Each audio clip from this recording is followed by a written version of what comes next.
Greetings and welcome back to The Discourse. I'm Peter Bradshaw of The Guardian, and can I just real quick implore you to subscribe, because you don't want to live a life of regrets. You don't want to be on your deathbed thinking, how much better could my life have been if only I'd subscribed to Peter Bradshaw's YouTube channel. Steven Soderbergh has made a ghost story in Presence with a screenplay from Hollywood veteran David Koepp.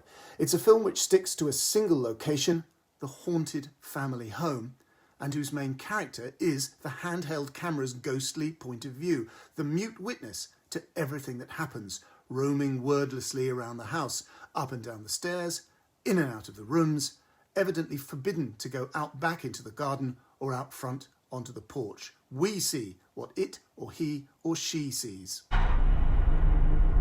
You wonder where they are.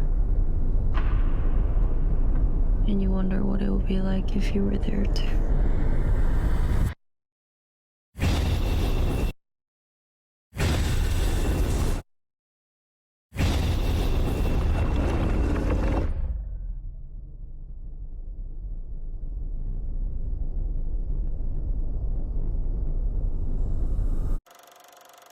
The film is conceived on elegant and economically spare lines. Dialogue scenes are presented blankly, shot often from a distance, the ghost detached and hanging back, and interspersed with blackouts. It's well acted, disciplined, and intimate as a stage play, but for me marred by an early, unsubtle moment of overt supernatural creepiness, which signals a retreat from ingenuity and restraint. Perhaps it was a commercial concession to the idea that for all the cool underplaying and periodic uncanny, sudden chill moments in which a character will glance warily into the camera lens, the audience has to be reassured that this is a scary horror film and has to be shown what happens when an invisible ghost picks something up and carries it to the other side of the room.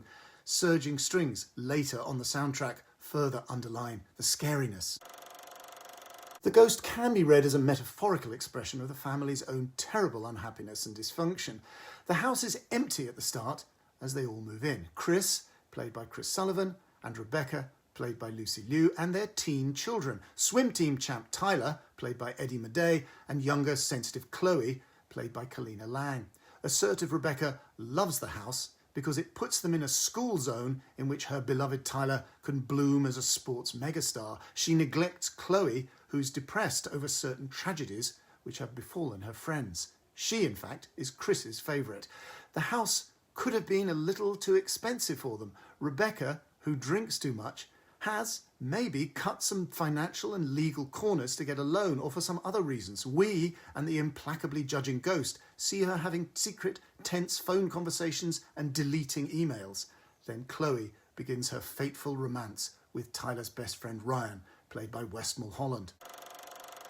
Of course, there is a difference between characters getting freaked out for a millionth of a second by suspecting the ghost's invisible presence, and the ghost freaking them out for a considerably greater length of time by actually intervening in their lives. And the ghost's behaviour is arguably not really consistent. Having protected Chloe from something terrible early on, it is perhaps not entirely clear in the moment why the ghost doesn't simply do this a second time when Chloe is in danger again in exactly the same way. Well, it could be that the ghost will risk everything to create the final terrible denouement. Presence is, I think, flawed. It doesn't match, say, David Lowery's A Ghost Story, or from further back Alejandro Amenabar's superlative The Others, but Soderbergh directs it all with flair and pace. Low budget, high intelligence, in the way we expect from him. And that's it. Please give this vlog some TLC by giving it a like and a share on your socials. Please subscribe to this channel, and most importantly, please buy my book, The Body in the Mobile Library and Other Stories, and leave a comment here telling me what you think. See you next time.